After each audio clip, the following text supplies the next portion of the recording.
A mí me tocó el ejercicio 3 de un examen del 2020.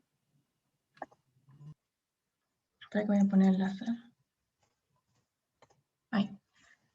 Nos presentan estos dos conjuntos, que el A son todos los complejos que tienen argumento entre 0 y pi sobre 3, y el conjunto B es todos los que tienen módulo menor o igual a 1, es esta bola. Y la parte 1 nos pide encontrar una función holomorfa que lleve del conjunto A al conjunto B. Y al principio parecería difícil encontrar esta f, pero en realidad si miramos un poco el conjunto B, es una circunferencia y el interior, y nosotros trabajamos mucho con las transformaciones de Moebius que llevan las rectas y circunferencias a rectas y circunferencias. Entonces podríamos tratar el borde de A, llevarlo a una recta o a una circunferencia, y después aplicar una transformación de Moebius que nos lleve a donde queremos. Si miramos acá el conjunto A, lo más fácil podría ser llevar este rayo acá abajo y formar acá una recta de esta forma. Y hacer como una composición para poder hallar la f que queremos. En realidad esta g no es difícil de hallar porque, fíjense, si yo tomo un complejo que está en este rayo, tiene ángulo pi sobre 3, y queremos que después, aplicándole g, tenga ángulo pi. Y si nosotros hacemos esta función, que es elevar al cubo, ¿se acuerdan que cuando multiplicamos complejos se suman los ángulos y se multiplican los módulos? Entonces, un punto que tendría ángulo pi sobre 3 tendría ángulo pi, y uno que esté como por el medio también caería en el medio acá, y formaría toda esta región H. Entonces después solamente nos quedaría pasar del conjunto H al conjunto B, y para eso voy a elegir 3 puntos para determinar la transformación de Moebius. Primero elegí este punto, que es medio arbitrario. Después el infinito lo lleva al -1, porque fíjense que acá como que lo que estoy queriendo hacer es divido esta recta real en dos partes iguales, la parte real positiva y la parte real negativa, y quiero que esta parte me lleve acá, a esta parte de arriba de la circunferencia. Y después el tercer punto elegí este. Fíjense que acá con estos 3 puntos ya la circunferencia queda terminada, entonces la recta real va a parar a la circunferencia, pero es importante ver bien qué puntos son y en qué orden los elijo, porque las transformaciones tienen como una especie de orden que siguen, y si yo, por ejemplo, recorro los puntos en este sentido, tipo violeta, amarillo, rojo, tengo como mi conjunto a la izquierda, acá, si lo recorro así, y acá, cuando yo lo recorro así, también tengo mi conjunto a la izquierda. Es como una especie de regla que yo ahí como que me aseguro que el interior de H va a ir al interior de B, y no va, porque podría llegar ahí al exterior de la bola, y que la función, porque a veces invierten. Entonces, con esos 3 puntos ya quedaría, el borde y el interior me llega donde yo quiero, así que ya está. Sería la composición, y después lo que hice fue hallar explícitamente la t para hallar la función que yo quiero. Así que ahí evalué en los puntos, evalué en 0, así que b tiene que ser igual a d. Evalué en el infinito, y como tiene que ser igual a -1, el a y el c tienen que ser opuestos. Y acá evalué en 1, y lo igualé ahí, y cuando despejé me quedó esta ecuación. Y después, como estas dos eran media fáciles, metí 1 y 2, lo metí acá en 3. Acá me queda A más B, y acá me queda, ¿viste? CI más DI, en vez de DI puse BI. Después acá agrupé las B por un lado, las C por el otro, y despejé. Me quedó este complejo acá, pero después, aplicando el conjugado, me di cuenta que era CI. Y como B y D son iguales, si B es CI, D también va a ser CI. Traté de dejar como todo en función de C. Y llegué a este sistema. Y después simplemente lo evalué, taché la C arriba y abajo, y me quedó esta transformación de Moebius. y después apliqué la composición, G era Z a la 3, apliqué y llegué a esta F que me pedían. Y después lo que yo hice, como me pedían que la F fuera holomorfa, quise chequear que efectivamente fuera holomorfa la F que hallé. Y como es la composición de T y G, en realidad lo que quiero ver es que cada una por separado sea holomorfa en los complejos, y así la composición también va a ser holomorfa en todos los complejos. Y T, como es la transformación de Moebius, ya es holomorfa en todos los complejos. Y me resta ver si G es holomorfa. Entonces, acá escribí Z con la configuración binómica y tipo, hice cuentas y llegué a esta expresión. Y entonces le llamé U a la parte real y B a la parte imaginaria. Y me fijé si cumplen las ecuaciones de Cauchy-Riemann. Entonces hice las derivadas y efectivamente cumplen y no las evalué en ningún punto. Entonces se cumplen para todo x y en R2. Y por otro lado, U y B son funciones de R2 a R, infinito, pero en particular C1, entonces ya sé que son diferenciables por un teorema de cálculo 2. Entonces con estas dos cosas que son diferenciables y cumplen las ecuaciones, para todo x y ya me aseguro que G es holomorfa en todo el plano complejo. Y acá quedaría, ahí terminé la parte 1. Tengo el chat abierto, pero no escribieron nada. Bueno, voy a pasar a la parte 2. Yo te aviso igual por cualquier cosa. No, sí, igual lo tengo acá. Me pregunta si la transformación la F que yo hallé, es una transformación de Moebius. Y nosotros sabemos que las transformaciones de Moebius son composiciones de homotesias, rotaciones, traslaciones, inversiones. Entonces, si yo compongo dos transformaciones que sí fueran transformaciones de Moebius, es evidente que el resultado va a ser una transformación, porque va a seguir siendo una composición de esas cuatro cosas. Pero si yo compongo una que es con una que no es, el resultado no va a terminar siendo composiciones de homotesias, rotaciones, traslaciones, inversiones. Entonces, ahí intuitivamente parece obvio que no es una transformación de Moebius, la F, pero además podemos ver que no cumple la forma que tiene que tener una expresión de Moebius, que es esta. A mí en la F me quedó acá como un Z a la 3, entonces no puede ser una transformación de Moebius. Sigo. En la parte 3 me preguntan si existe una función que haya de complejos a los complejos holomorfa, tal que el conjunto imagen sea el conjunto B, que es el que teníamos acá, es la bola. Y para demostrar esto, voy a usar un teorema, que es el teorema de Liouville, que dice que si F es entera, que esto es que sea holomorfa en todo el plano complejo, y a su vez es acotada, entonces F tiene que ser constante. Entonces primero vamos a suponer que sí existe una función, y vamos a ver a qué llegamos. Entonces cuando suponemos que sí existe, ya tenemos medio que todas las condiciones del teorema de Liouville, todas las hipótesis, porque suponemos que F es holomorfa, está definida en todo el plano complejo, y a su vez el conjunto de imágenes es la bola, que está acotada, tiene todos los módulos menor o igual que 1, así que tendremos que, por el teorema de Liouville, tendríamos que F, si existiese, tendría que ser constante.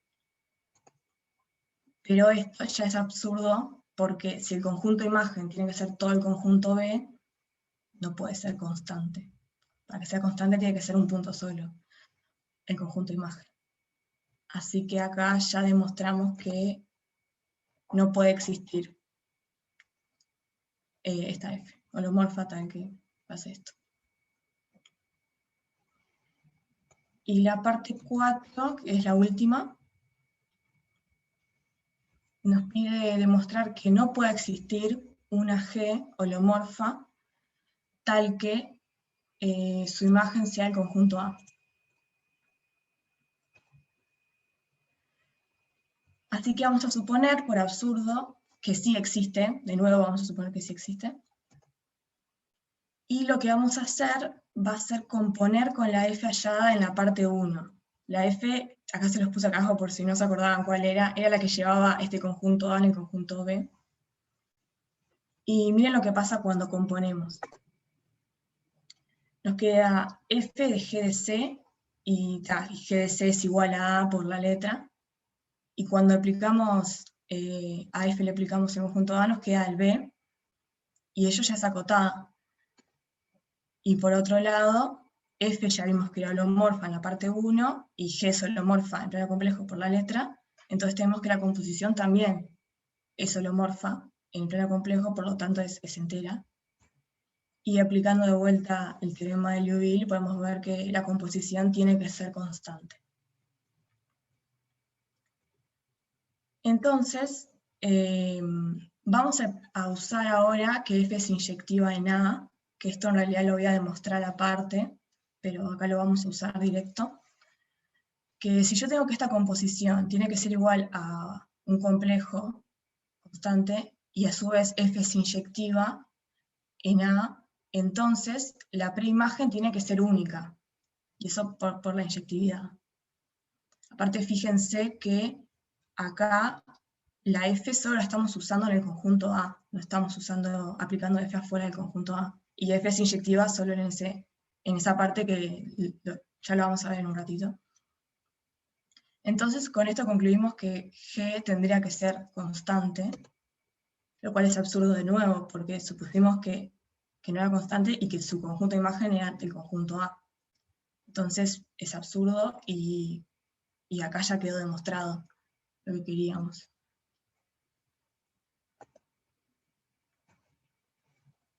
Y ahora nos queda demostrar que f es inyectiva en A. Para eso lo que voy a hacer va a ser igualar fz1 a fz2, y voy a concluir que z1 tiene que ser igual a z2 para cualquier z1 y z2 perteneciente a A. Acá lo hice, y puse la expresión de f de la parte 1. Acá pasé multiplicando, después desarrollé, estas son cuentas nomás, y se me fueron algunas cosas, y llegué a esta expresión, que z1 a la 3 tiene que ser igual a z2 a la 3, y acá lo que hice fue aplicar las coordenadas polares.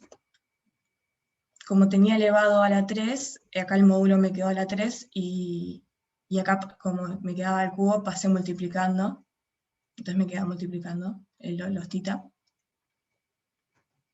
Y me quedó acá este sistema, que en la primera ecuación llego a que los módulos tienen que ser el mismo, y después tengo esta relación entre los ángulos. Acuérdense que estos puntos, Z1 y Z2, tienen que pertenecer al conjunto A, entonces Z1 y Z2 tienen que estar entre 0 y pi sobre 3.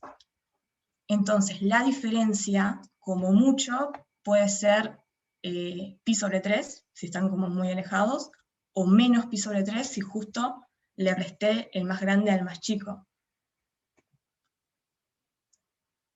Acá puse, ¿viste? Como está entre pi sobre 3, entonces la resta tiene que estar en... ¿Por qué me estoy tapando? Ahí. En este rango, y como yo había llegado a esta expresión, esto solo puede pasar si k es igual a 0, porque fíjense, si yo acá pongo k igual 1, me queda que la resta tiene que estar en 2 tercios pi, y 2 tercios pi no pertenece a este conjunto, y eso no puede pasar porque estoy suponiendo que están en el conjunto A.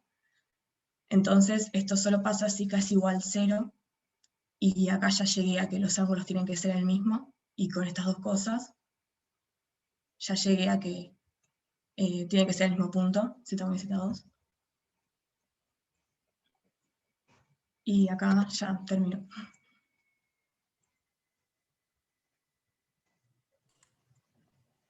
Buenísimo. Re claro. Bien. ¿Preguntas de ustedes primero?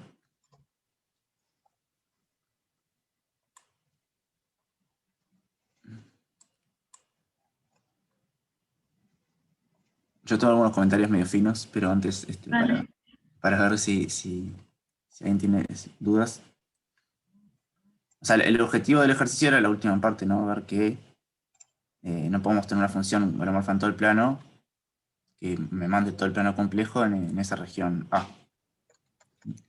Hola, Hola. ¿se escucha? Sí, Sí. en una parte por ahí hablaba de una función de los complejos acotados, ¿puede ser? En varias partes. ¿En esta decís o en la anterior? No, sí, la duda que tengo es ¿qué viene a significar que una función de los complejos sea acotado? ¿Es que quiere decir que el módulo sea acotado? Sí, es Ah, eso. Ah, bien. exactamente. El módulo El- de la F. ese teorema lo van a ver en teórico, si no lo vieron todavía, entonces, supongo. Sí, es importante. En realidad es una consecuencia de un teorema un poco más general, que es el teorema del módulo máximo. Ya lo van a ver. Bien, o sea, esta es una de las cosas más que les muestra que las funciones holomorfas son súper restrictivas.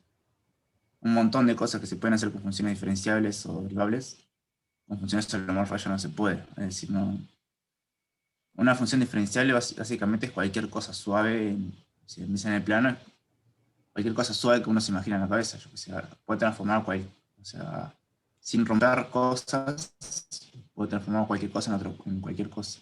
Una función diferenciable yo puedo mandar, en particular esto que hicimos recién, pero puedo mandar todos yo que sé, un disco abierto, lo puedo mandar en todo el plano, o en cualquier forma, lo puedo mandar de cualquier otra forma, cualquier polígono, eso igual con los complejos podemos, pero eh, tenemos funciones que obviamente no quedan determinadas por un conjunto de puntos de combinación, ni mucho menos. O sea, podemos como hacer, que se le dice como cirugías, o sea, agarrar una función, tenemos una función diferenciable y nos quedamos con un pedacito de esa función y en ese pedacito la modificamos, sin modificar el resto. Es una función homomorfa, no se puede hacer. ¿No? O sea, vamos a seguir viendo que hay muchísimas más restricciones. ¿No? Y vamos a seguir trabajando con este teorema después. Pero me gustaría que ya como que lo vayan digiriendo de a poco. Algunos comentarios. Uno es que, si bien las funciones de Möbius son como supernaturales, todavía no, o sea, la definición estricta no son holomorfas en todo el plano. Son holomorfas en todo el plano, salvo en el punto donde se anula el denominador. ¿No? Es decir, como la función no sobre z, por ejemplo, que es holomorfa en todo el plano menos en cero. ¿No? La gracia de esta f que estamos usando es que esta transformación de Möbius lo estamos usando en una región que no tiene el punto donde se anula la parte de abajo. Capaz que si bien puedes pasar la expresión de la f esa, donde se anulaba la f era en menos i, sino o algo así.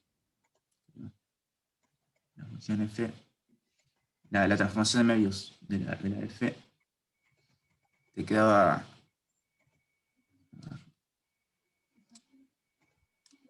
Ahí va. El cero de abajo, digamos, el cero denominador es el menos i. ¿No? Y esa transformación de Möbius, recuerden que la vamos a usar en el semiplano superior. Recuerden que, o sea, tenemos la región A, con el z a la 3 la estiramos, ¿no? Y después usamos la transformación de Möbius. ¿No?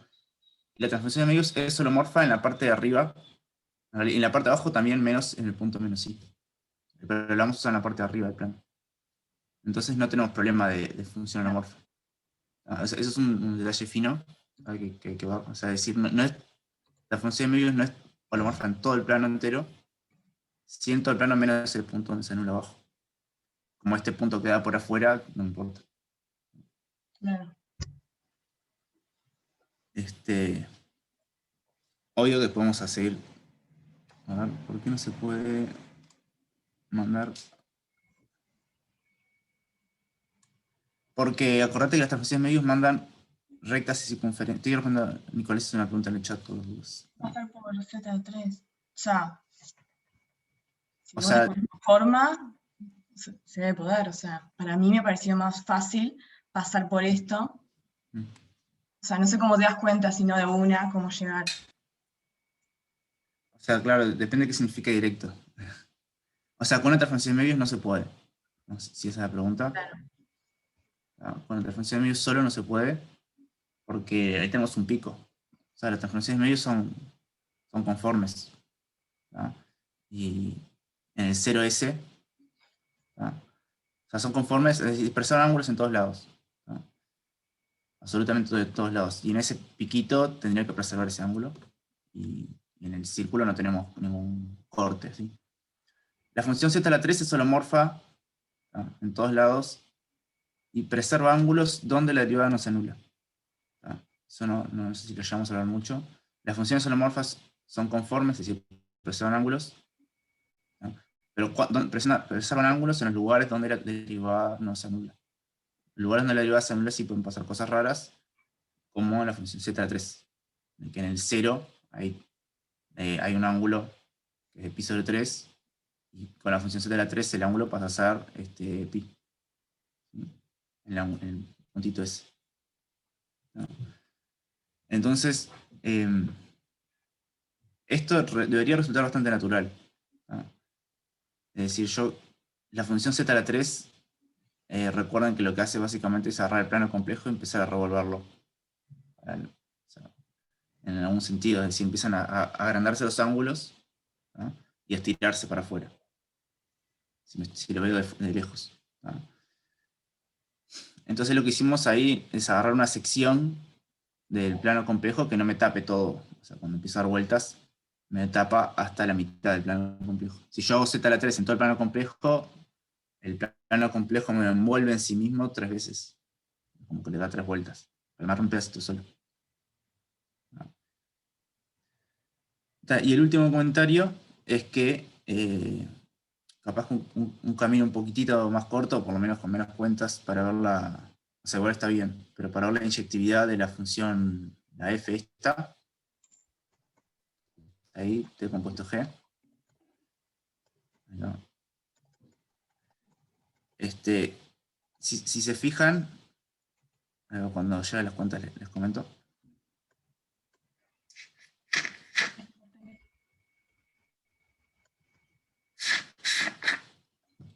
Unos pasitos más.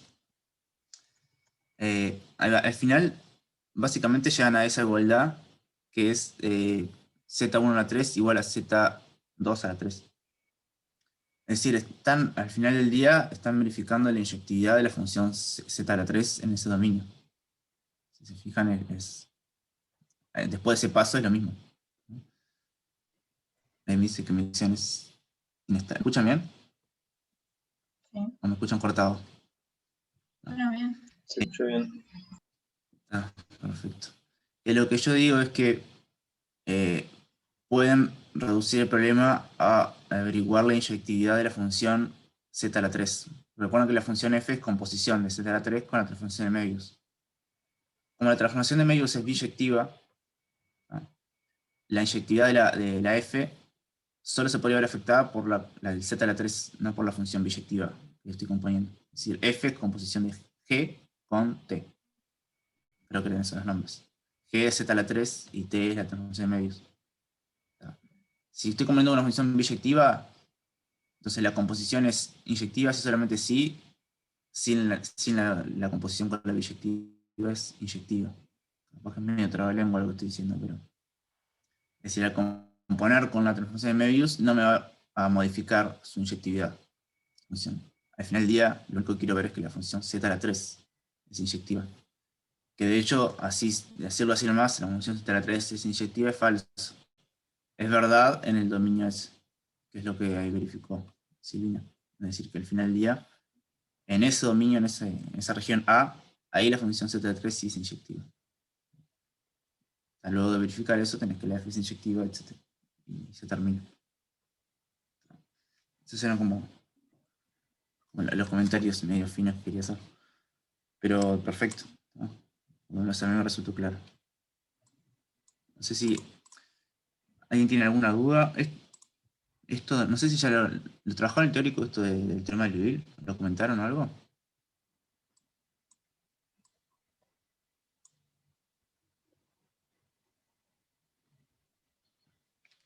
No sé si van al teórico, pero la gente que va al teórico ha escuchado el teorema de Liouville.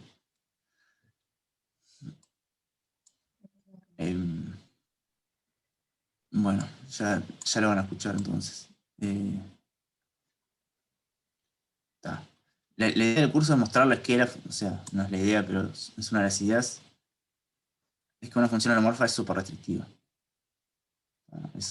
Decir que algo es holomorfo es súper restrictivo. Es mucho más que, es más que ese infinito. ¿Bajo qué sección debería estar el teorema de Liouville? Tiene que ser después de integración, seguro.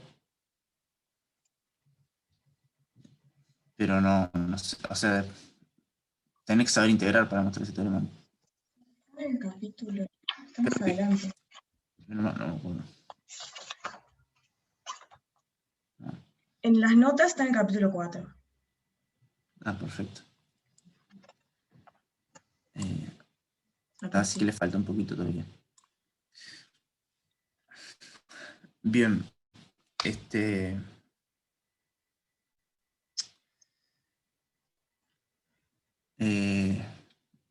Entonces vamos a arrancar ahora con el práctico 5, si les parece. Les voy a compartir pantalla yo.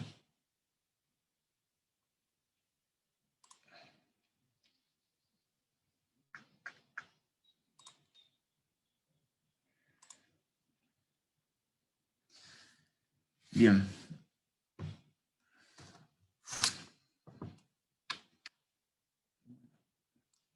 El práctico 5 es sobre integración.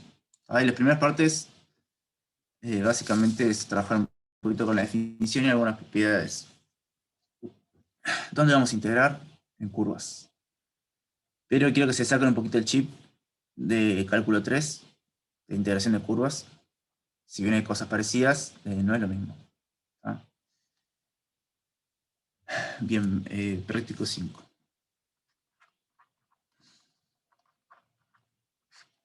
Integración.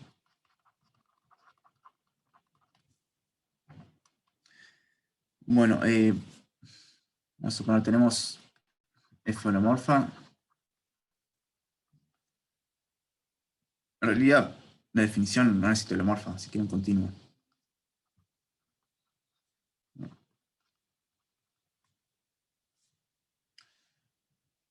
Esto, siempre este omega va a ser una región.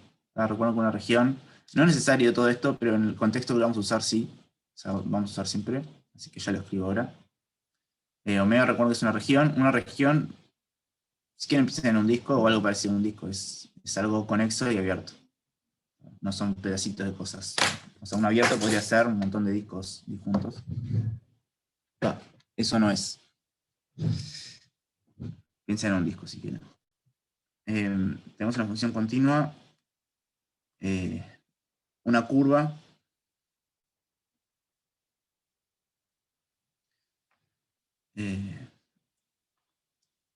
la recuerdo que es una curva. Ahora, para esta definición, sí, vayan al cálculo 3 y piensen que los complejos son R2. Esto es una curva en R2.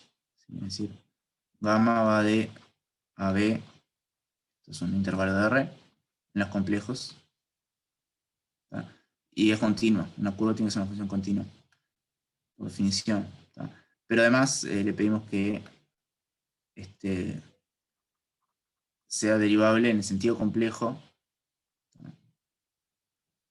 Perdón, en el único sentido que hay, que es derivarse a un t, no en el sentido de cálculo 2, sea derivable salvo en infinitos puntos.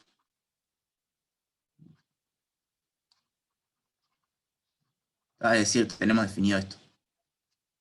Salvo infinitos t's, tenemos definido esto. Esto es un vector. Si lo piensan como cálculo 2, un gamma de t igual a, no sé, x de t, y de t. ¿Sí? Y estas son derivables, las dos, salvo infinitos puntos. Bien. Bueno, queremos ver qué es la integral de f arriba de la curva. Definimos la integral sobre gamma como esto.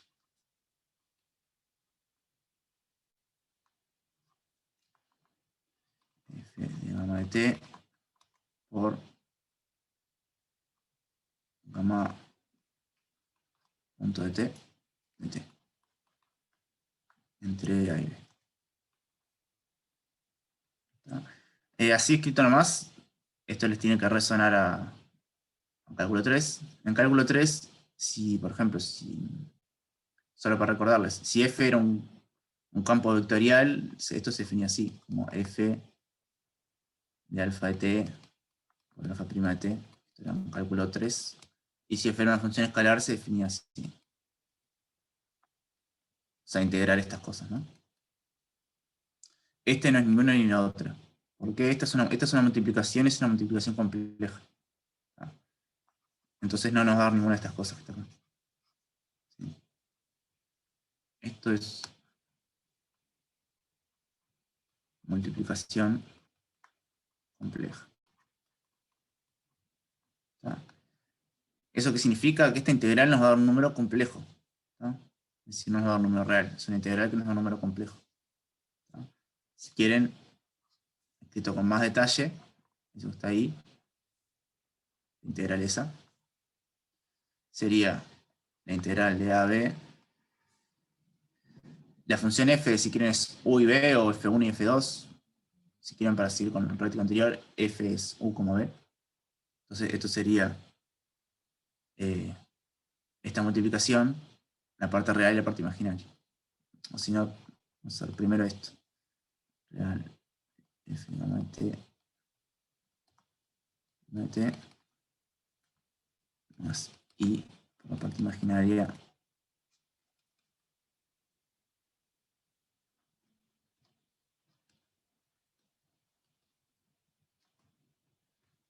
de t.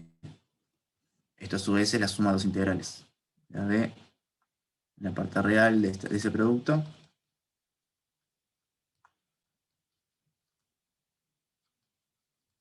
más i por integral de la parte imaginaria de f gamma t por gamma punto t.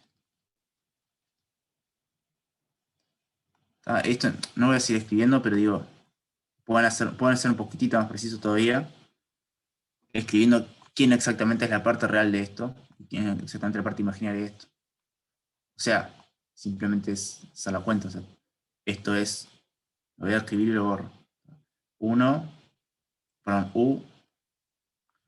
de gamma de t más i por b de gamma de t, esto multiplicado, ¿no?, por gamma 1 de t más i gamma 2 de t. Estas son las coordenadas, digamos. Hacen este producto, algunas cosas le quedan con i, otras cosas sin i. Las cosas con i la mandan para la derecha, las cosas sin i para la izquierda, e integran. Es eso. Bien, ¿por qué les digo que no es lo mismo que el cálculo 3? Por ejemplo, en cálculo 3, integrar 1 en una curva, función 1, me da la longitud de la curva. Eso ya no corre acá, por ejemplo.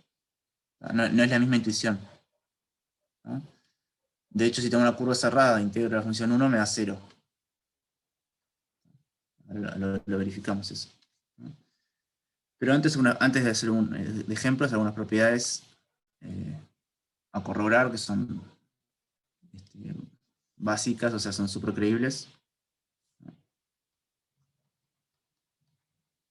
De hecho, una de estas hay que demostrarla en el, no sé si el ejercicio 1 creo que es. Que sí, es el ejercicio 1. Que esa propiedad está demostrada en las notas, por las dudas. Por eso no la voy a hacer acá.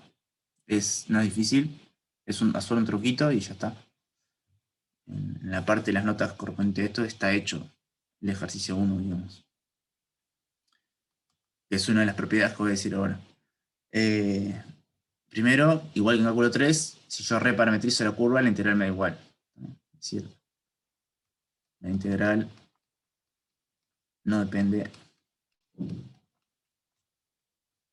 de la parametrización de la curva. Es decir, si yo la reparametrizo con un diffeomorfismo, no sé si recuerdan eso, pero básicamente es recorrer la curva con una velocidad distinta. ¿No? Si yo le cambio el sentido de la curva, sí me cambia un signo, igual que cálculo 3. Si yo no le cambio la orientación, o se sigue manteniendo el mismo valor de integral.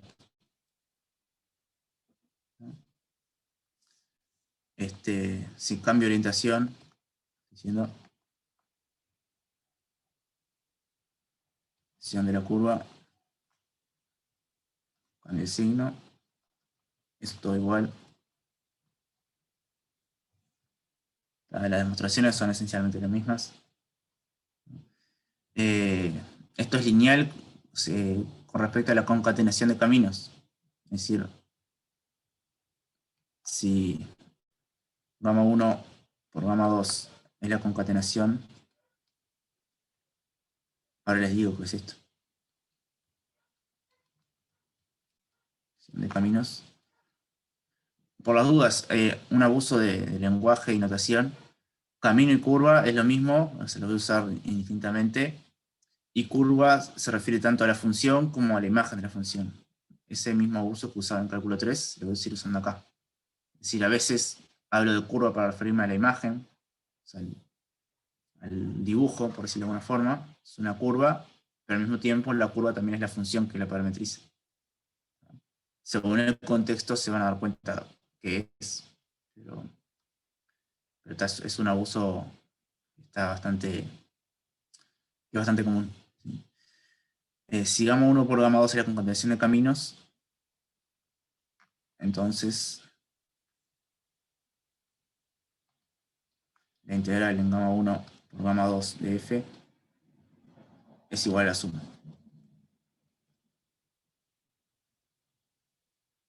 ¿Qué es la concatenación de caminos? Es unir dos caminos donde uno empieza, donde el otro termina. ¿Sí? Es decir, tengo acá gamma 1 y acá gamma 2. La concatenación de caminos es el camino tal que recorre gamma 1 y gamma 2. Es simplemente eso.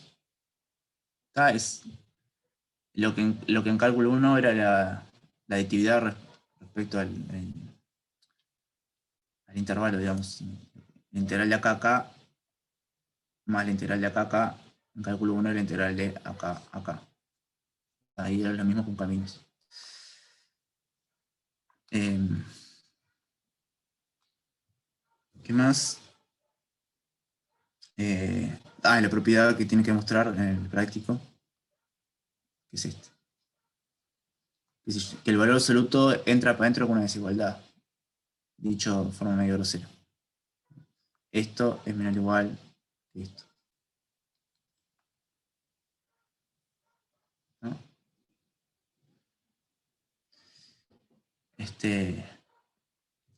Esta prueba es lo que les digo que está en las notas.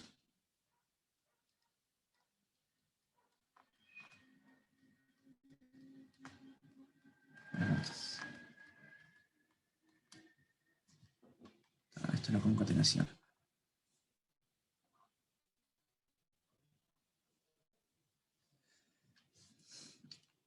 Bien. Después vamos a hablar un poquito del teorema del índice. Teorema local de Cauchy, pero antes unos ejemplos y algunos ejercicios. Ejemplos. Vamos a tener, mi curva va a ser esta. Entonces, consideramos C, la curva que es igual al borde del disco unitario.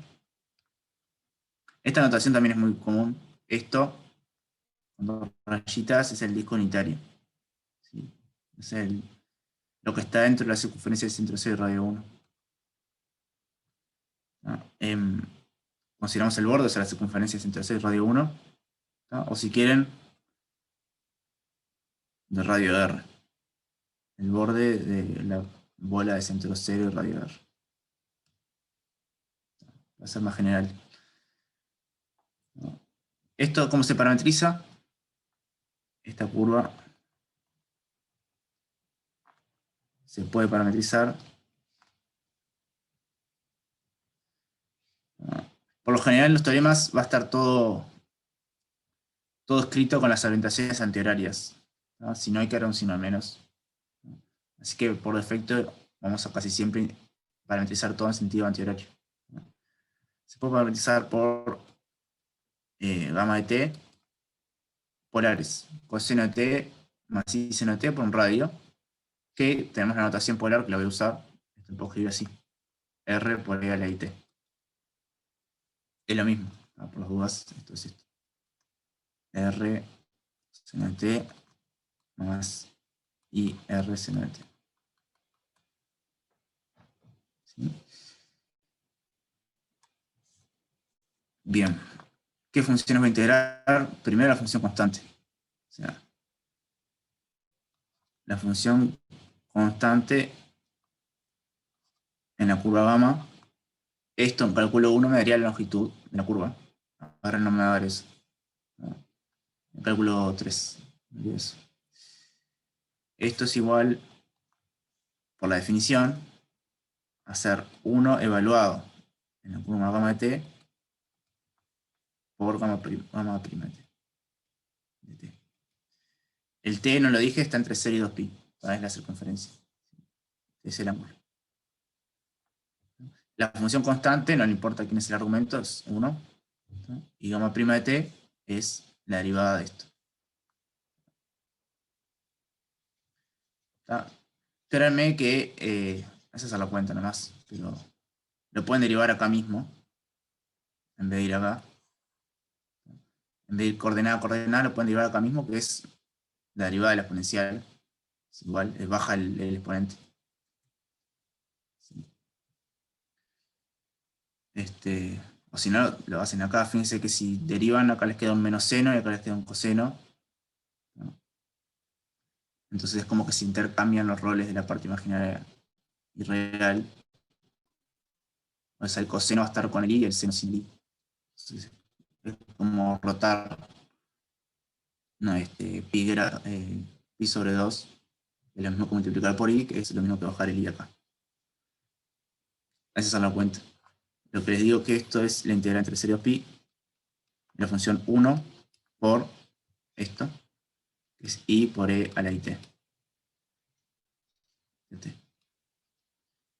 la derivada. Ahí acá sí, si quieren ya lo escribo para hacer la cuenta. Esto lo tengo que integrar por un lado la parte real y por otro lado la parte imaginaria. La parte real es, me queda, Profe, de nuevo. ¿no te queda ¿Sí? multiplicar por gamma de t y por el r también? Gamma de t. Ah, Claro, me ahí comí el pusiste, R, puede ser. pero ahí pusiste gamma Sí, me prima comí el R. nomás, Sí, es gamma prima. pero no es gamma por gamma prima. Es 1 de gamma de t, ¿no? O sea, es como que el gamma de t no Esto es, está. claro, esto es la función. Claro, tenés razón. Sí, Esto sí, es sí, esto. claro. Lo escribí simplemente para copiar la definición, pero es poner el 1 nomás. Es la función constante 1 evaluada en.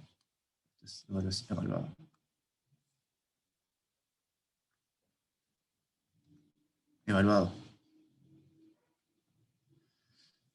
No.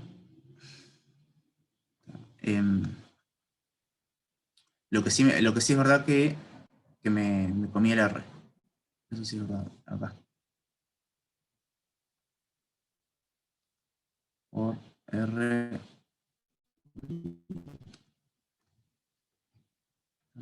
Acá le puse bien igual. Seguimos haciendo cuentas. Esto es integral entre 0 y 2pi. De la parte real que me queda, cuando se juntan los i, me queda menos r seno de t. Y la parte imaginaria me va a quedar i r coseno de t.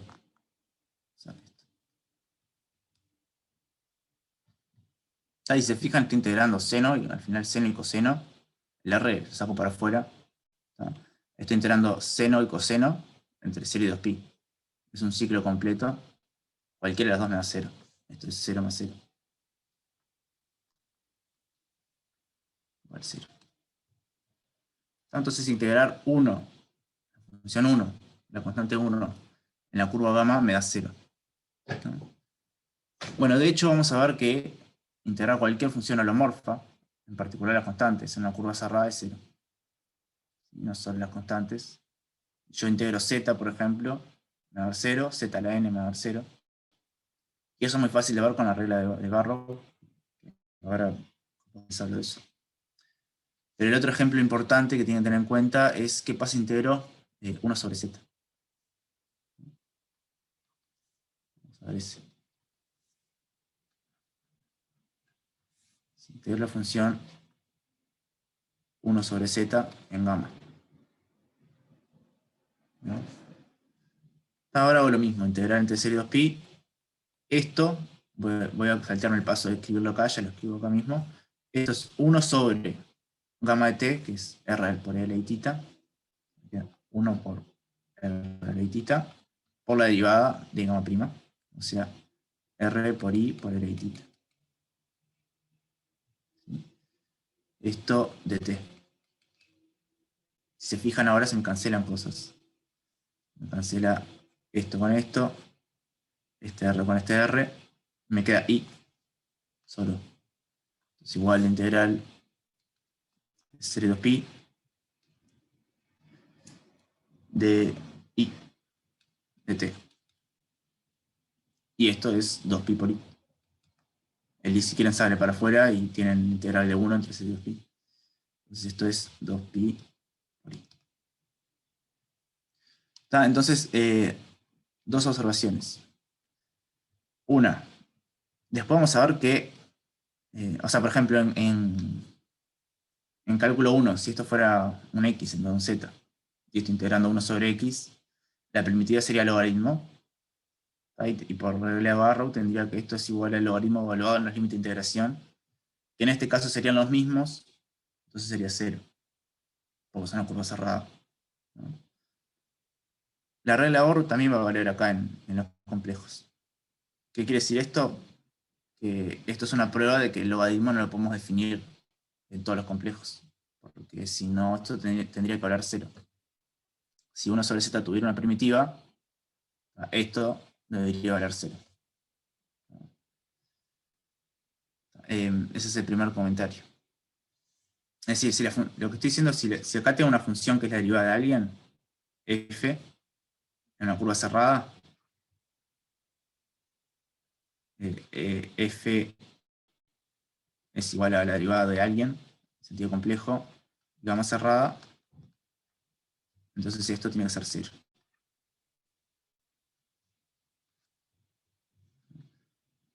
Eso es básicamente la regla de Barrow que se demuestra en un renglón. Pero en este caso, esto no, lo que me está diciendo es que como esto no es 0, esto no puede tener una primitiva. No puede tener una primitiva definida en toda la circunferencia, ¿no? Justamente hay que sacar un rayo y ese rayo corta la circunferencia en un punto. Entonces no puedo definir la primitiva en toda la circunferencia. ¿No? Ese es el primer comentario. Y el segundo comentario tiene que ver con la definición de índice, que no sé si ya la vieron en el teórico, deben estar medio que con eso. Básicamente, el índice se define como, o sea, ¿qué es lo que quiero yo del índice? Es que me calcule, dada una curva y un punto, la cantidad de vueltas que le da la curva al punto. ¿No? Ahí va. Esto lo que me está diciendo es, básicamente, que el 1 sobre z, la curva gamma, en el punto 0, le da una vuelta. ¿Por qué? Porque definimos el índice así. ¿No? Así que en teorema. La primera definición. Definición.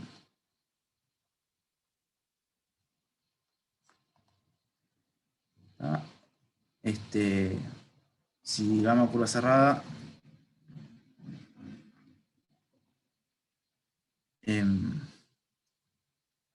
f,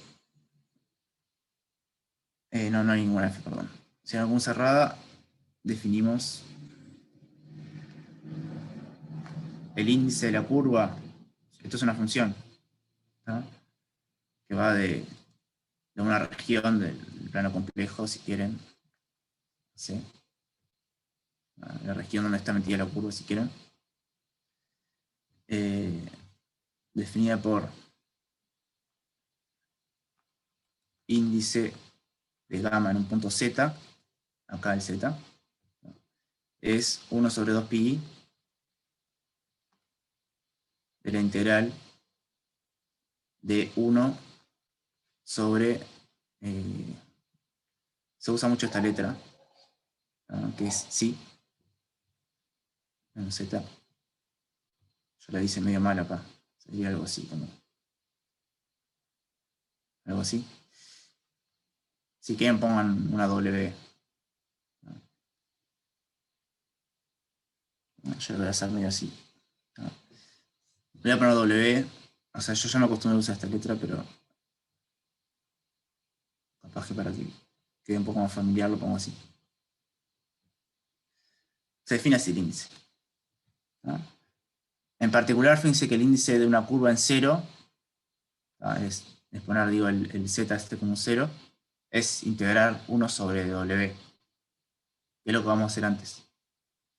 Y si esta curva le da una vuelta, me va a dar 2pi, que dividido este 2pi me da 1. Entonces el teorema dice básicamente que el índice lo que hace es contarte las vueltas que le da gamma al punto z. Es decir, índice de gamma es un entero, porque te la cuenta con orientación. Si voy para un lado me las cuenta positivo, para otro lado negativo. Me las cuenta con orientación, o sea, y siempre son enteros. Y obviamente si la curva es esta, el índice de un punto, el índice de z acá es lo mismo que el índice de z acá. Es decir, si estoy en la misma componente conexa en la curva, le da las mismas vueltas a este punto que a este punto. Entonces, en realidad se deduce que es una función continua. Quiere decir que como es una función continua y toma valores enteros, se puede mostrar que en cada componente conexa tiene que valer lo mismo. Entonces todo acá la función índice vale, si da una vuelta a esto así, vale 1 acá, y donde no da vueltas, en la parte no acotada es 0. Ese es un teorema. Capaz que la clase que viene lo escribo el teorema, que es básicamente lo que acabo de decir ahora. No lo escribo, no es que lo vayamos a usar ya. A lo que voy es que este tipo de integrales me sirve para contar vueltas. O sea, fíjense que si este gamma de t, en vez de definir entre 0 y 2pi, lo define entre 0 y 4pi, sería dar 2 vueltas. ¿Sí? Pisarme, dar 2 vueltas entre 0 y 4pi. Acá sería entre 0 y 4pi, y acá me daría 4pi y en vez de 2pi. Que dividido 2pi, como está acá, me quedaría 2, porque son la cantidad de vueltas que le doy de 0. Entonces esto veremos que esto no es más que la cantidad de vueltas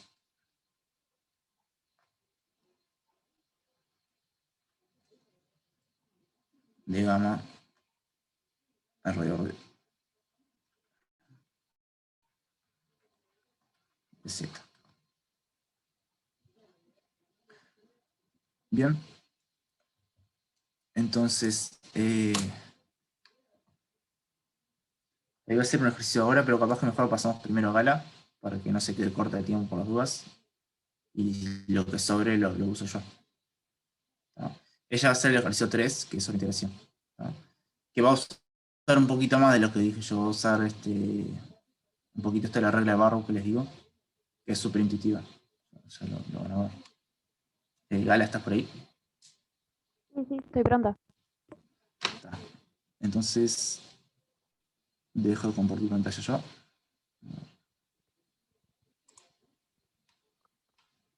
Y tenés la posta.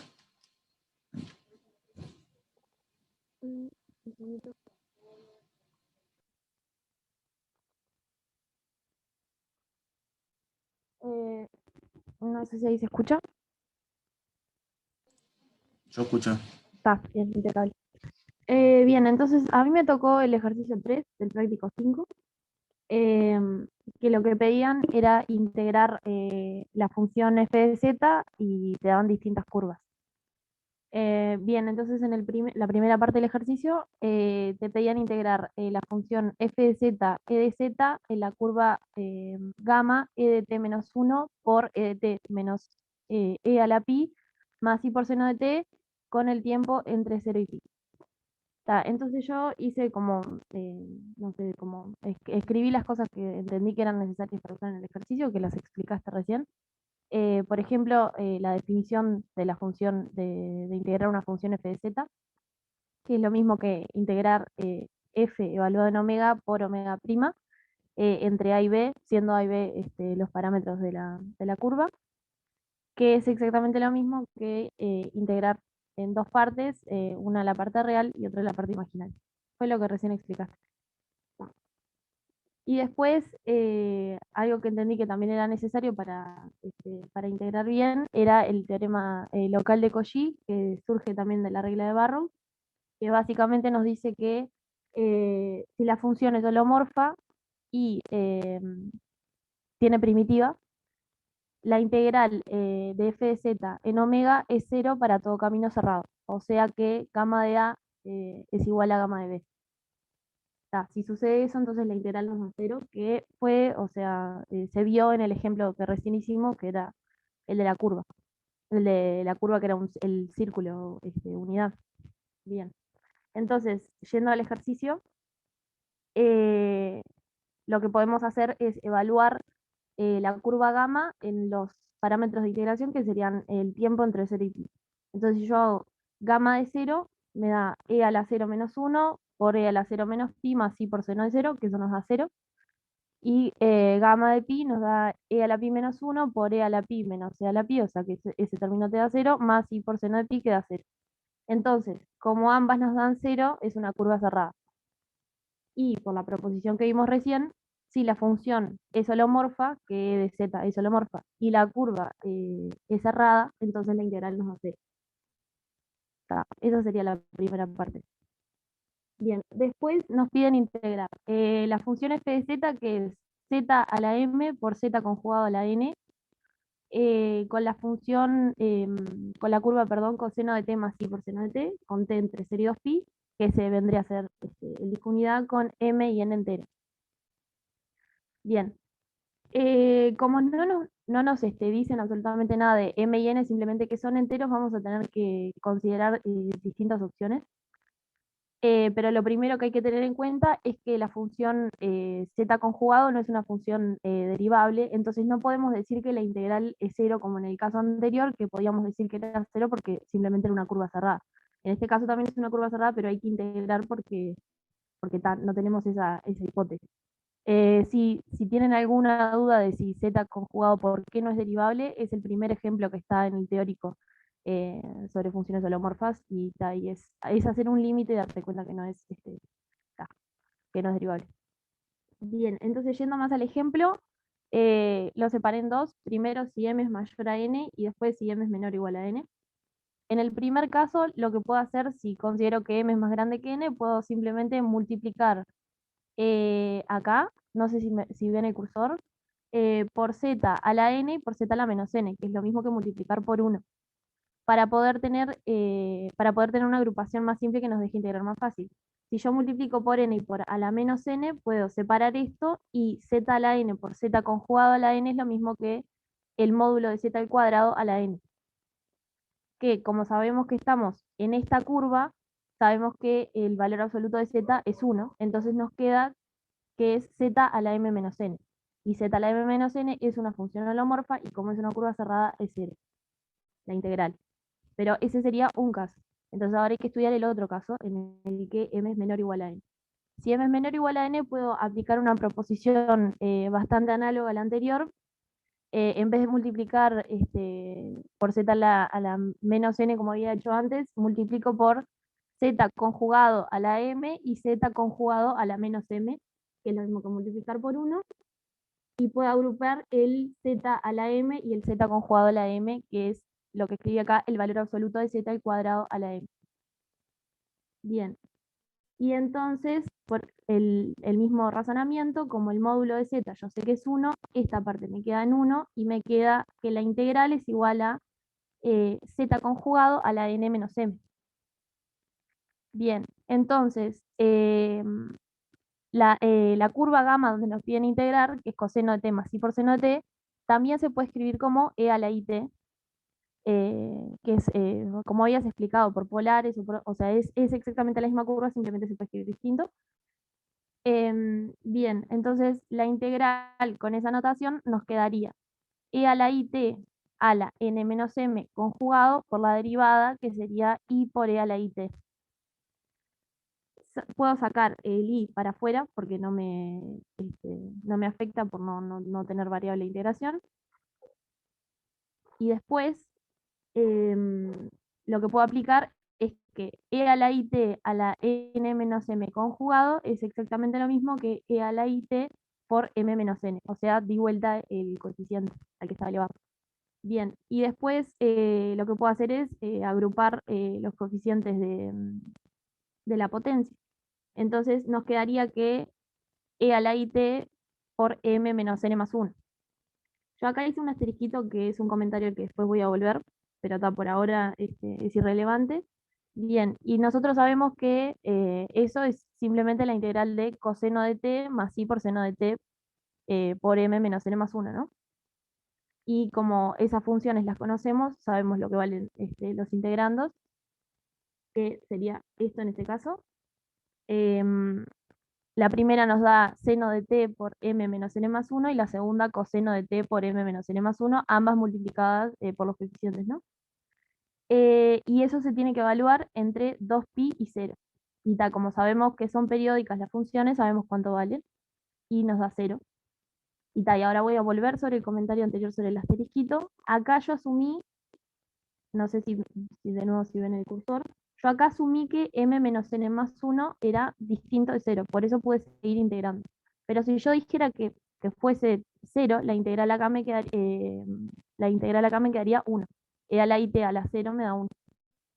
Entonces, si yo asumo que es distinto de 0, la integral me da 0. Pero si asumo que es 0, me da 2pi, porque me quedaba 1 dentro de la integral, con el i de afuera me queda ahí, y la integral va de 0 a 2pi. Esa es la parte B, no sé si hay alguna duda. Sigo.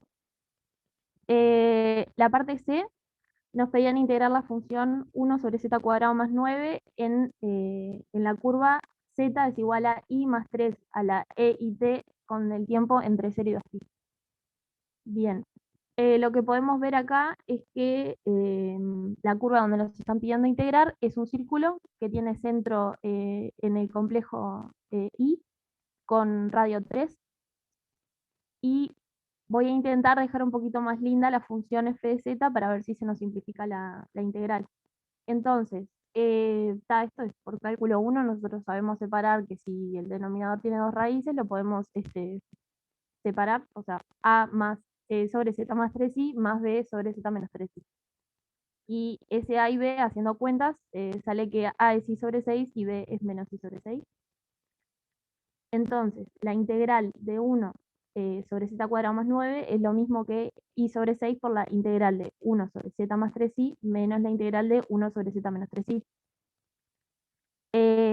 Sabemos que 1 sobre z más 3i es holomorfa en el disco que contiene omega porque 3i está dentro del disquito que habíamos dibujado que era la curva. Y además sabemos que es una curva cerrada, entonces esa primera integral nos da 0. Entonces ahora nos restaría calcular la otra integral que surgía de esa separación. Bien, y acá yo no sé si había otra manera más simple de resolverlo, pero yo acá apliqué el teorema del índice, que me pareció como lo más simple. El teorema del índice, como explicó el profesor, es simplemente fijarse cuántas vueltas da la curva sobre la que se pide integrar. En este caso, como estamos hablando de un círculo, simplemente da una vuelta, entonces el índice en este caso sería 1. Bien, entonces podemos aplicar esta propiedad y acá si yo multiplico el 2pi que está multiplicando la integral acá por el índice, nos queda la integral en el mismo formato que es lo que nosotros estamos buscando. Entonces, esto era lo que nos restaba integrar, y me queda menos i sobre 6 por 2pi por el índice de 3i, y eso tiene que ser igual a pi sobre 3 es a lo que llego porque el índice de 3i dijimos que era 1. Entonces, por lo tanto, la función entera, porque la primera daba 0, entonces la función entera nos da pi sobre 3. Y ta. No sé si hay alguna duda.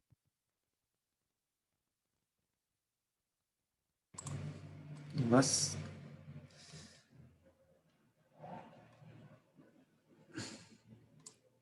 Bien. Yo después también voy a hacer unos comentarios, pero primero, dudas de ustedes. ¿Ah? Fíjense que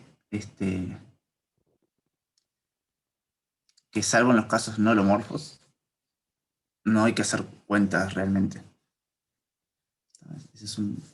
También es otra cosa que ganamos con las funciones holomorfas. Con estas formulitas, básicamente no tenemos que hacer cuentas. Simplemente tenemos que contar vueltas de curvas alrededor de puntos. No. Pero bien. A mí me quedó claro igual todo. No sé si alguien quedó con dudas. Capaz fue un poco rápido, no sé. Sí, no pasa. O sea, podemos volver a alguna diapositiva si a alguien le quedó algo no claro.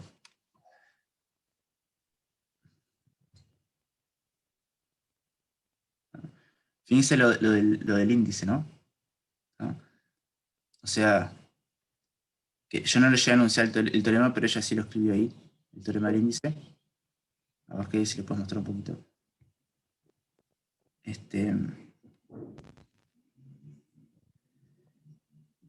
A ver. Que el teorema del índice básicamente nos está dando una fórmula para integrar cualquier cosa que sea 1 sobre z menos un punto. En una curva cerrada, ¿no? Entonces, siempre que tengamos una función que sea de la forma 1 sobre z menos algo, ¿tá? Lo podemos relacionar, y en una curva cerrada, obviamente, lo podemos relacionar enseguida con el índice, el teorema del índice. Después vamos a ver que podemos hacer algo más general. Si tenemos algo de la forma, una función holomorfa, en vez de lo que está escrito ahí, 1 sobre si menos z, o w menos z, y tengo f de z sobre, yo qué sé, estoy integrando f de w sobre w menos a, o f de z sobre z menos a. La misma formulita del índice, lo que está integrando adentro, pero arriba, en vez de tener un 1, tiene una f holomorfa. Va a tener la fórmula de Cauchy, básicamente, que les va a permitir integrar de nuevo sin hacer cuentas. La fórmula, después, la clase que viene, que va a ser los positurismos, les hablo un poquito de la fórmula de Cauchy. ¿Sí? Pero es más fuerte todavía que el índice. Nos va a decir que una función holomorfa, si yo conozco los valores de la función holomorfa en una curva cerrada, y todo dentro de esa curva cerrada es holomorfa, solo sabiendo lo que vale la curva en el círculo, conozco lo que vale toda la función holomorfa adentro. O sea, esa es la... o sea, no es mágico una vez que sabemos que si sabemos que una función holomorfa queda determinada por un conjunto de puntos de acumulación, en particular una curva, son todos puntos de acumulación. Entonces sabemos que queda determinada, pero esto es más fuerte porque tenemos una fórmula. O sea, no solo nos dice que queda determinada, sino que nos dice que sabiendo lo que vale la función en el borde de una curva, sabemos todo lo que vale adentro. O sea, imagínense que si saben lo que vale en el borde de un disco la función holomorfa, van a saber cuánto vale la función adentro, con una formulita precisa, ¿no? Eso obviamente ni ahí lo van a tener con funciones infinitas, sí con holomorfas o analíticas. Y el comentario es algo que lo usaste, que está bien, que capaz que yo no lo expliqué muy bien, de hecho no lo enuncié, en que tenemos bien la regla de Barrow que nos dice si una función tiene primitiva, básicamente, estoy integrando una función con primitiva o la regla de Barrow, En particular, en una curva cerrada me va a integrar 0. Pero hay algo que es un poquito más fuerte, que es que si la función es, que es cuando integraste 1 sobre z menos algo en un lugar donde era holomorfo. Cuando dividiste la integral en 2 pedazos, la parte C, digamos, ahí viste que al final dividiste la integral en 2 pedazos, donde un pedazo te quedaba holomorfo adentro del disco y otro no. Entonces el que te quedaba holomorfo adentro del disco ya sabías que la integral era 0. Sí, Ahí va, el como 1 1 sobre sobre 0 más 3. Ahí va. Eso, si se fijan, no es exactamente la regla de Barrow, ¿no? Porque no estamos diciendo que la función tiene primitiva todavía. De hecho lo va a tener, pero no la sabemos todavía. De hecho tiene una primitiva, ¿tá? Pero capaz que en ese caso en particular pueden buscar, o sea, pueden ver que tienen bien definido un logaritmo dentro de ese disco para esa función, ¿tá? O sea, pero hay algo más general, que es el teorema de... Supongo que también debe ser con Cauchy. Todos esos teoremas tienen nombre con Cauchy. Que si tienen un convexo es una región del plano donde cualquiera de 2 puntos que agarran dentro del conjunto y la línea que los une, la línea queda dentro del conjunto. Eso es un convexo. Si tienen un convexo y una F holomorfa en ese convexo, entonces en toda curva cerrada la función va a integrar 0, que es lo que estamos usando acá. Si estoy trabajando en un lugar convexo, por ejemplo un disco, teorema de Cauchy convexo. Si estoy trabajando en un convexo, por ejemplo un disco, y tengo la función que es holomorfa, todo en ese disco, básicamente lo que estoy diciendo es que tiene primitiva. O que toda integral alrededor de una curva cerrada vale 0. Eso es más fuerte lo de regla de Barrow, porque no estoy diciendo si tiene primitiva, entonces la integral es 0. Estoy diciendo si es holomorfa nomás. Es holomorfa en un convexo, integra una curva cerrada, está dentro del dominio convexo donde la función es holomorfa, entonces automáticamente la integral me da 0 y la función tiene primitiva. Vamos a ver que incluso es, o sea, acá con estas fórmulas de integración ya en donde empieza a ganar un poquito de fuerza toda la teoría de funciones holomorfas. ¿Tá? De hecho, nosotros ya asumimos que las funciones holomorfas son representables por serie de potencias, pero no lo demostramos. Para demostrarlo, justamente se usan este tipo de cosas. O sea, hay que saber integrar. Por lo menos la demostración que tengo en mente, hay que saber integrar. Más aún, yo le dije que teníamos, sabiendo cuánto vale en el disco la función holomorfa, sé cuánto vale en cualquier punto adentro. No solo eso, sino que voy a saber, primero, que las funciones derivables todas las que yo quiera, y además tengo fórmulas para todas las derivadas adentro. Si yo sé cuánto vale una función holomorfa en un disco, ¿tá? Sé cuánto valen todas las derivadas adentro y la función. Que básicamente es la serie de potencias de la función. Porque la serie de potencias tiene información de las derivadas. Todo eso lo vamos a volver a hablar.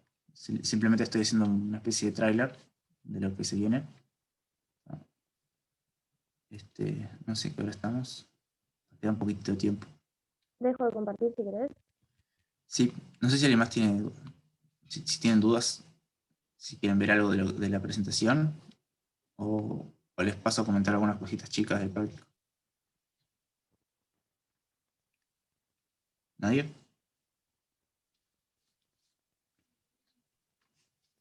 Bueno, entonces sí, comento. Bien, lo tengo con el práctico. 5. Bien.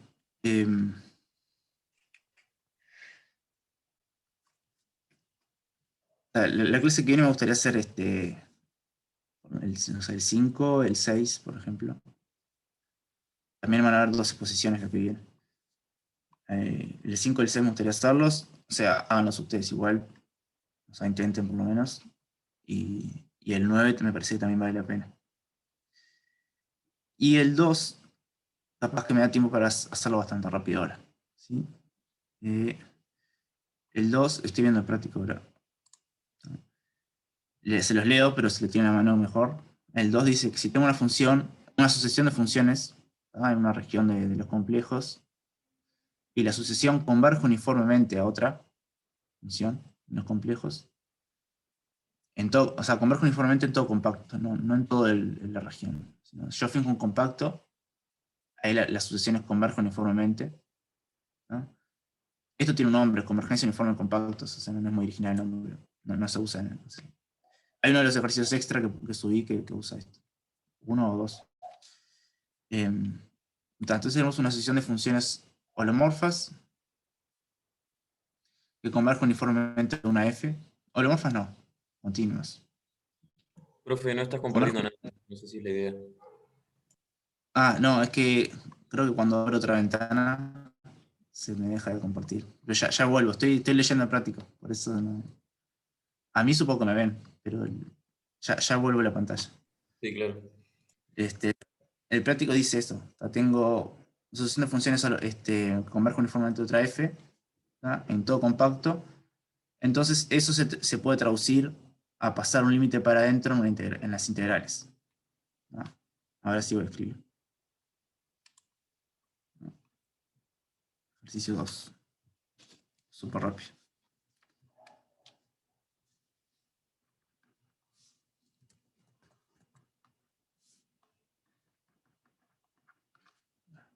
No estoy viendo el chat porque se me fue.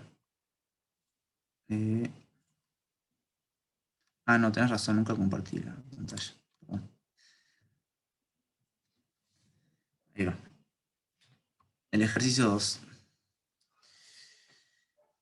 Tenemos Fn converge uniformemente a F en todo compacto en una región de los complejos. Recuerden, la convergencia uniforme es que no se separan mucho las funciones, dicho de una forma medio rápida. Esto significa que fijado acá, compacto, yo restringo las funciones de ese compacto y tengo que la norma infinito de Fn menos F tiende a 0, que es la norma infinito, esto. El supremo, esto es restricto acá. Sí. Restricto acá. El supremo de los x en k, o z en k, ¿no? De Fn de z menos f de z, tiende a 0. Es decir, me fijo el compacto, ese va a ser mi dominio ahora, ¿no? Y me fijo en lo máximo que se alejan f de z y fn de z. O el supremo en realidad eso, ¿no? Como es un compacto va a ser un máximo igual, pero la definición es el supremo, ¿no? Me fijo en el supremo de esas dos cosas, ¿no?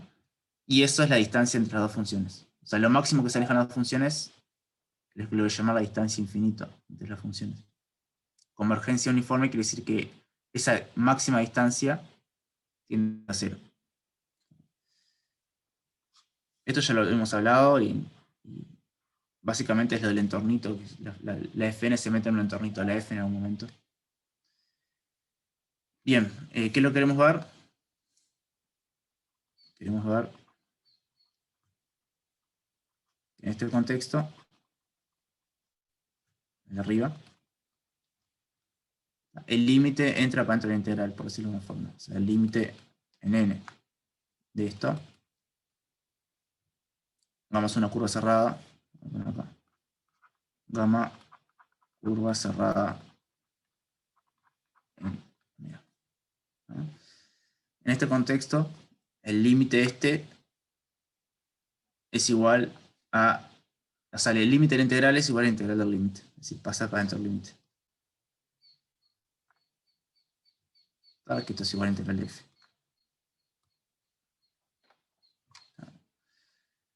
Bien. ¿Cómo ven esto? Usando una de las propiedades que les comenté hoy. ¿Está? Para ver esto, rapidísimo. A ver.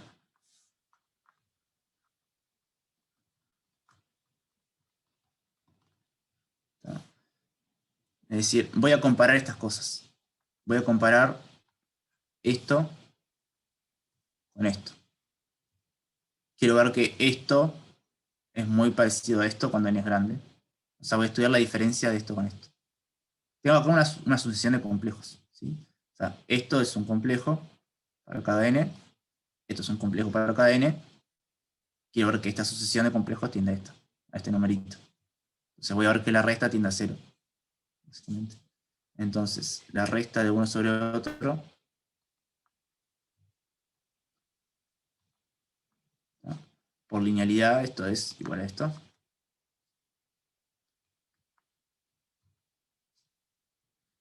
¿No? Y por la última propiedad que les comenté hoy, pueden pasar el valor absoluto para adentro. ¿No? Que en realidad, acá esto no es valor absoluto, es siendo formal, esto es el módulo. ¿Sí? Pueden pasar el módulo para adentro. Esto les queda esto. Y quiero ver que esto va a 0. ¿Cómo uso la convergencia uniforme acá? Quiero de alguna forma acotar esto por algo muy chiquito. Quiero decir que esto es más chiquito que un epsilon que yo quiera. ¿No? Entonces tiene lo siguiente. Podemos tomar primero un K, un compacto suficientemente grande para que la curva quede dentro.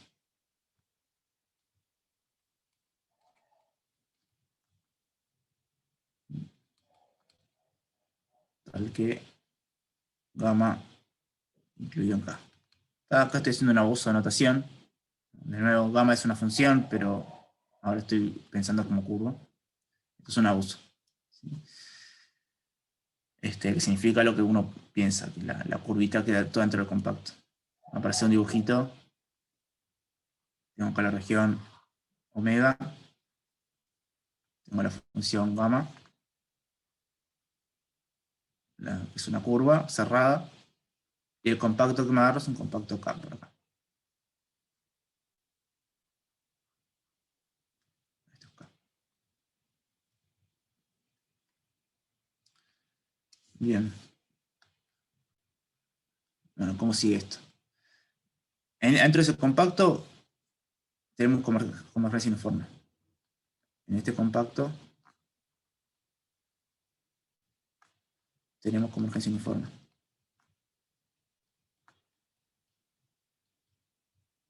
¿Qué significa eso? Entonces, dado epsilon mayor a 0, voy a usar eso que está en rojo ahí abajo, que esto tiende a 0, lo voy a traducir a epsilon y delta, es decir, que esto tiende a 0 quiere decir que, dado cualquier epsilon chiquito, existe un n suficientemente grande tal que esto es más chico que epsilon. O sea, existe dado un epsilon, existe un n tal que para todo n mayor o igual a n, se verifica que el supremo es igual al máximo, ¿no? De fn de z menos f de z con z en k es menor o igual que epsilon. ¿No? Para todo z en k. En particular, ¿no? Si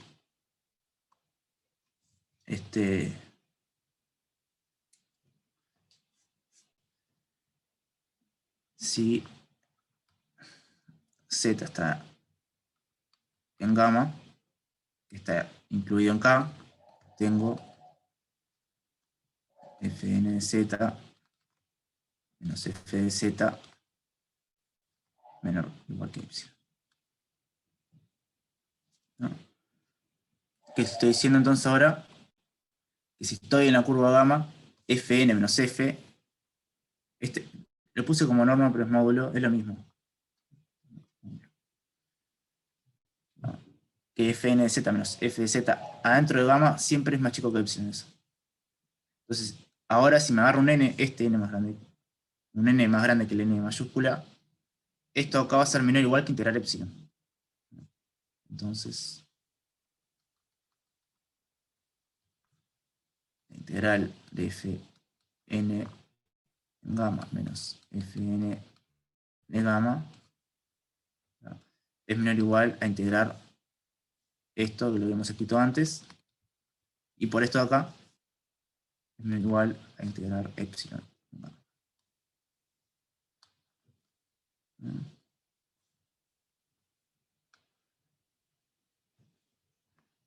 Esto. ¿Qué estoy diciendo entonces? Por lo tanto, esta diferencia es tan chica como yo quiera. O sea, este epsilon es tan chico como yo quiera. Entonces, esta diferencia es tan chica como yo quiera. Por lo tanto,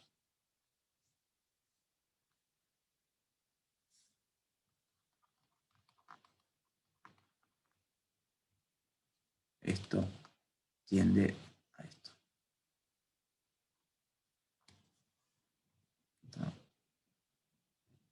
Esto no es nada particular de los complejos, ¿no? Esto es en general. O sea, en la misma prueba vale para en otros contextos. Integrales de funciones en cálculo 3 en curvas o cosas del estilo. O sea, no, es un tema como homogéneo uniforme. En general, la homogénea uniforme me permite pasar el límite para dentro de la integral. ¿No? En los contextos adecuados, que son los normales, puedo hacer esto. ¿No? Básicamente, siempre lo que puedo hacer es controlar esto. Si controlo eso, controlo la integral. Si esto es tan chico como yo quiera, controlo la integral. Bien. Ya estamos pasados de tiempo. Es el ejercicio 2, que es como un poquito por fuera del resto del práctico. Por eso lo quería hacer ahora. Así que la clase que viene, que va a ser después de turismo, seguimos con este práctico y las 12 posiciones. Hoy vamos a dejar por acá. Y yo voy a estar unos minutos para responder dudas, si entienden.